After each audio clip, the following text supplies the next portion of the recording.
வணக்கம். செல்வகுமாரின் மாலை வானிலை ஆய்வறிக்கை. அதிகாரப்பூர்வ வானிலை அறிக்கைக்கு இந்திய வானிலை ஆராய்ச்சித்துறை அறிக்கையை பார்க்கவும். 2026 ஏப்ரல் 27 திங்கட்கிழமை மாலை ஆய்வறிக்கை. வடகிழக்கு மாநிலங்கள் நிலப்பகுதி மேலே காற்று சுழற்சி உருவாகியிருக்கிறது. இதன் காரணமாக தெற்கு திசையிலிருந்து, அதாவது நிலநடுக்கோட்டு இந்திய பெருங்கடலில் இருந்து தமிழ்நாட்டின் கடலோரம் மற்றும் கடலோர மாவட்டங்கள் வழியாக வடக்கு நோக்கிய காற்று, தெற்கு தென்கிழக்கு திசை காற்று பயணிக்க தொடங்கி இருக்கிறது. வடகிழக்கு மாநிலங்கள் அனைத்துலேயுமே ஒரு தென்மேற்கு பருவமழை போல கோடை மழை, பலத்த மழை, பாதிக்கக்கூடிய மழையாக வடகிழக்கு மாநிலங்களில் பெய்ய இருக்கிறது. இதன் காரணமாக தெற்கு திசை காற்று தமிழ்நாட்டின் ஊடாக, அதாவது தமிழ்நாட்டின் கடலோர மாவட்டங்கள் ஊடாக ஆந்திர பிரதேசம் வழியாக பயணிக்கிற காரணத்தினாலே மேகமூட்டங்கள் உருவாகும்.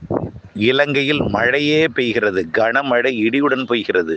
தெற்கு திசை காற்று இலங்கையில் நுழைகிற காரணத்தினாலே உயரடுத்த காற்றும் தெற்கு திசை காற்றும் சந்திப்பை ஏற்படுத்தி கொண்டு இலங்கையில் இடிமழை பொழிவை ஏற்படுத்தி இருக்கிறது.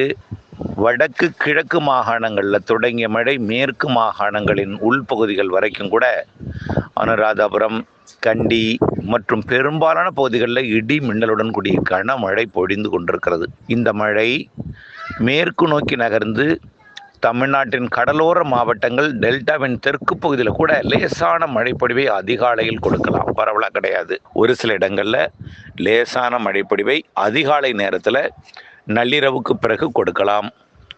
பெரிய மழை கிடையாது, பரவலாக கிடையாது. செயலிழந்து வரக்கூடிய மேகம் கொடுக்கலாம். அதே நேரத்தில் மேகமூட்டங்களை அதிகாலை காலை நேரங்களில் வடகடலோரம் தொடங்கி தென்கடலோரம் வரைக்கும், அதாவது தென்கடலோரம் தொடங்கி வடகடலோரம் மற்றும் இலங்கையில் மேகமூட்ட வானிலை காணப்படும் அதிகாலை நேரத்தில். இப்போது பார்த்தீங்கன்னா சென்னையில் ஒரு சில மணி நேரங்கள் கொஞ்சம் வெயில் அதிகமாக இருந்தாலும் காலை ஒரு 10 மணி வரைக்குமே மேகமூட்டமும் இதமான வெப்பமும், அதிகாலை நேரத்தில் ஒரு பனிப்பொழிவும், டெல்டா மாவட்டங்களில் மேகமூட்டமும், தென் மாவட்டங்களில் ஒரு இதமான வெப்பமும் நிலவுகிறது.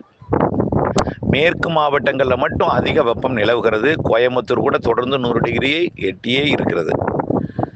இது படிப்படியாக குறையும் என்றோம். கண்டிப்பாக நாளையிலிருந்து அது குறைய போகிறது.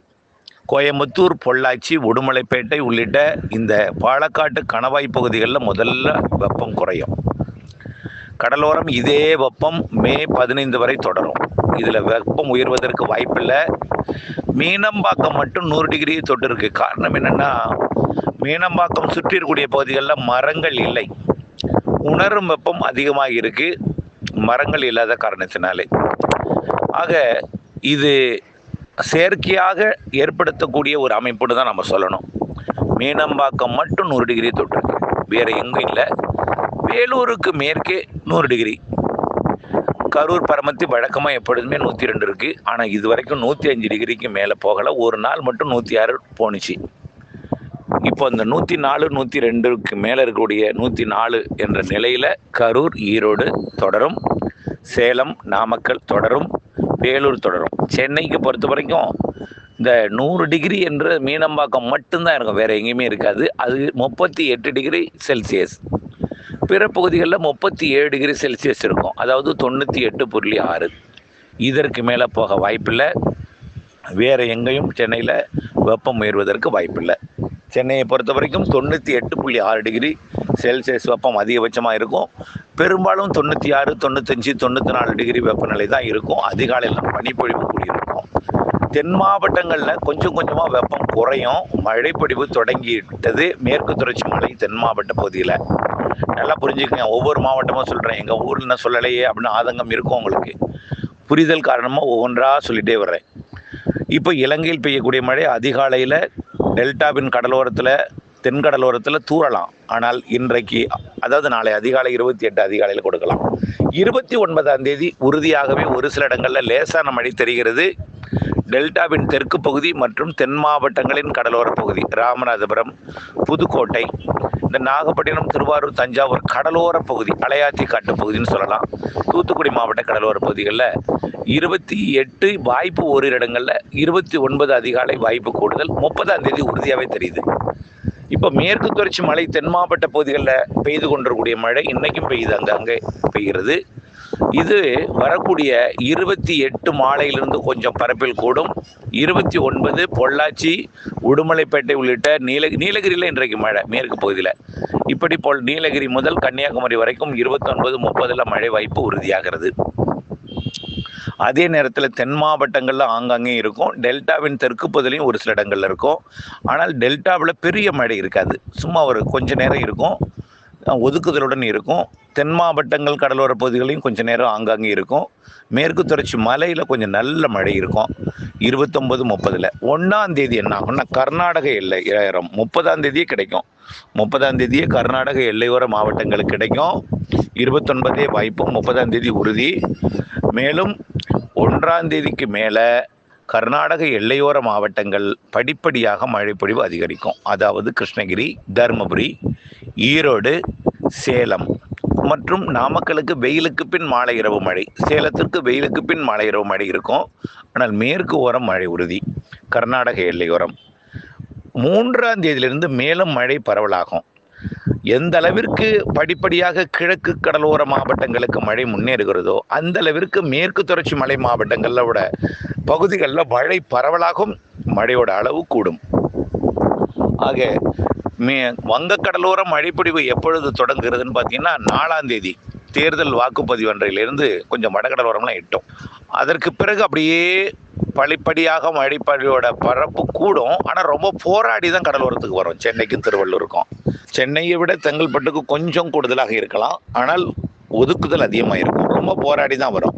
காரணம் என்னென்னா தெற்கு திசை தென்கிழக்கு திசை காற்று தமிழ்நாட்டில் நுழையும் பொழுது வேலூர் கூட காஞ்சிபுரம் கூட ஈஸியாக மழை வந்துடும். அதே போல் கள்ளக்குறிச்சி மாவட்டம், விழுப்புரம் மாவட்டம் உள்பகுதிகள், அதாவது செஞ்சி, திருக்கோயிலூர் இது கூட வந்துடும். ஆரணி மற்றும் சேத்துப்பட்டு, செங்கம் தாண்டி வந்துடும். ஆனால் அந்த கடலோரம் வருவது போராடி வரும். கண்டிப்பாக அதுக்கும் கிடைச்சிடும். 4ஆம் தேதிக்கு அப்புறம் கொஞ்சம் போராடி வரும். 6, 7, 8 கண்டிப்பாக சென்னை, திருவள்ளூர் கடலோரத்துக்கும் கிடைக்கும். அப்போது டெல்டா மாவட்டங்களுக்கு நல்ல மழையாக மாறிடும். அப்போ பெரும்பாலான மாவட்டங்களுக்கு மழை கிடைக்கக்கூடிய நாள் 4ஆம் தேதி. 4, 5, 6, 7, 8, 9ன்னு அப்படியே மாத இறுதி வரைக்கும் மழை இருந்துகிட்டு இருக்கும். ஆனால் ஒவ்வொரு சிஸ்டத்துக்கும் ஒவ்வொரு செட்டிங், அப்படி மழையோட இடங்கள் பரப்பும் மாறி மாறி அமையும். இப்போது வரக்கூடிய இந்த 10ஆம் தேதிக்குள்ள மழை எங்கே அதிகமாக இருக்குன்னு பார்த்தீங்கன்னா கேரள எல்லையோரம், கர்நாடக எல்லையோரம், அப்படியே கொஞ்சம் மேற்கு மாவட்டங்களில் கொஞ்சம், அதாவது முதலிடம் கேரள எல்லையோரம், கர்நாடக எல்லையோரம், 2ஆம் இடம் அதனை ஒட்டியுள்ள மேற்கு தொடர்ச்சி மலை மாவட்டங்கள், அடுத்த இடம் மேற்கு மாவட்டங்கள், உள் மாவட்டங்கள், தென் மாவட்டங்கள், அடுத்த இடம் வட உள் மாவட்டங்கள், அடுத்த இடம் தான் டெல்டா, அதுக்கு அடுத்த இடம் தான் வட உள் மாவட்டங்கள்.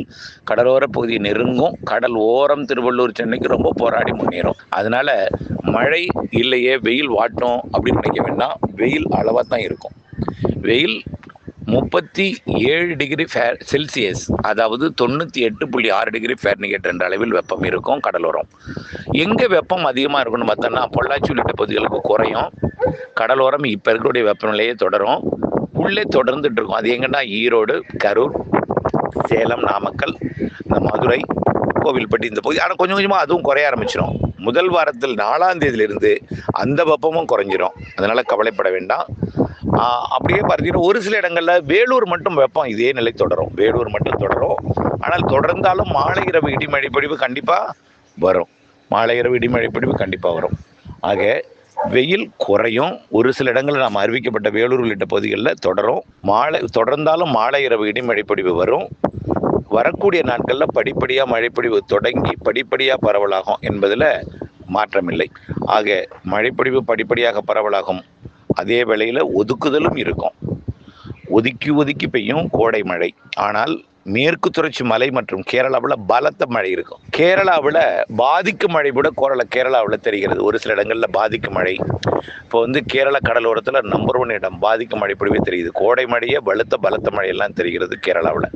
கர்நாடகாவில் மைசூரில், பெங்களூருக்கெல்லாம் வரக்கூடிய 3ஆம் தேதிக்கு மேலே பெங்களூர்லாம் கனமழை தெரிகிறது. பெங்களூர்லாம் இடியுடன் கூடிய மழை பெங்களூர்லாம் தெரிகிறது. ஆக மழைப்பொழிவு இருக்குது, ஒதுக்குதலுடன் இருக்கும் என்பதையும், கோடை மழை என்பதையும் மெல்ல முன்னேறும் என்பதையும், எங்கே அதிகமாக சொல்லியிருக்கங்கிறத புரிந்து கொள்ளவும் வேண்டும். எங்கே போராடி முன்னேறும் என்பதையும் புரிந்து கொள்ள வேண்டும். எந்தெந்த ஊருக்கு எப்பொழுது என்பதையும் புரிந்து கொள்ள வேண்டும். இப்போ ஊர் பெயரை அறிவித்து சொல்வதென்றால் மிகவும் நீண்டதாகிவிடும் அறிக்கை. ஆகவே கேரள எல்லையோரம் நம்பர் 1 இடத்தை பிடிக்கும். கொஞ்சம் கொஞ்சமாக கிடைக்க வர வர கொஞ்சம் மழையோட அளவு குறைந்தாலும் படிப்படியாக 3ஆம் தேதிக்கு மேலே மழையின் பரப்பு கூடியிருக்கும், ஒதுக்குதல் குறையும். குறைந்திருக்கிற நாளிலும் ஒதுக்குதல் இருக்கும் என்பதை புரிந்து கொள்ள வேண்டும். இணைந்தே இருங்கள் அப்டேட்ஸுடன். நன்றி. ஏற்கனவே அறிவிச்சிருக்கணும், தென்மேற்கு பருவமழை முன்கூட்டியே தொடங்கும். மே இறுதி வாரத்திலே தொடங்கும்னு ஏற்கனவே நீண்ட கால அறிக்கையே பொங்கல் நேரத்தில் அறிவிக்கப்பட்ட அறிக்கையிலே நம்ம சொல்லியிருக்கிறோம், கண்ணோட்டம் என்ற பெயரில். அதே போல் தென்மேற்கு பருவமழை கண்டிப்பாக சராசரிக்கு கூடுதல், அரபிக்கடல் வெப்பம் கூடுதலாக இருக்கிற காரணத்தினால நிலநடுக்கோட்டு இந்திய பெருங்கடல், தென்னரைக்கோள நிலநடுக்கோட்டு பகுதிக்கு தெற்கே இருக்கக்கூடிய இந்திய பெருங்கடல் வெப்பம் கூடுதலாக இருக்கிற காரணத்தினால நீராவியை சுமந்து வரக்கூடிய காற்று கேரளா கர்நாடகாவில் நிச்சயமாக கூடுதலாக ஏறும். தொடர்ச்சியாக ஏறினாலும் நீரோட்டம் வலுவாக இருக்கிற காரணத்தினாலே கண்டிப்பாக நல்ல நீராவியை கொடுக்கக்கூடிய, நீராவியை சுமந்தரக்கூடிய காற்று வந்து நல்ல மழை பொழிவு தரும். நாடெங்குமே மாறும். ஏன்னா அரபிக்கடலை விட போலவே வங்கக்கடலையும் வெப்பம் உயர்ந்திருக்கு. வட இந்தியாவில் ஒடிசாவில் அடிக்கடி நிகழ்வுகள் உருவாகும். வட இந்திய நிலப்பகுதி நோக்கி பயணிக்கும். இதெல்லாமே எனக்கு பொதுவாக வெப்பம் உயர்ந்திருக்கிற காரணத்தினாலே உலகிலேயே அதிக வெப்பமான கடற்பகுதினா இப்போ நிலநடுக்கோட்டு இந்திய பெருங்கடல், அதுலேயும் டாப்ல கேரள கடலோரம் என்பதனால மழைப்பொழிவிற்கு என்னை பொறுத்த வரைக்கும் பற்றாக்குறை இருக்காது என்றுதான் தெரிகிறது. காரணம், நாம் ஏற்கனவே நீண்ட கால அறிக்கையில் எல்லா காரணத்தையும் எடுத்து விளக்கி சொல்லியிருக்கிறோம். அச்சமோ பீதியை கொள்ளாதீர்கள். கண்டிப்பாக வடகிழக்கு பருவமழை இதை விட கூடுதல். காரணம் என்னென்னா, இப்போ இருக்கிற வெப்பம் தமிழ்நாட்டின் கரையோரத்தில் தொடர்ந்து வடகிழக்கு பருவமழை தொடங்கும் வரைக்கும் உயரும். கடந்த ஆண்டு நாம் அறிவித்தது கேரளாவிற்கு இலங்கைக்கு நிறைய மழைப்பொழிவு கொடுத்தது. தமிழ்நாட்டிற்கு அப்படியே அதில் மேல் வந்த பூனையாக விலகியது. இருந்தாலும் இந்த ஆண்டு அப்படியல்ல, நிறைய மழைப்பொழிவு தர இருக்கிறது என்பதையும் நினைவுபடுத்த விரும்புகிறேன். இணைந்தே எங்கள் அப்டேட்ஸுடன். நன்றி.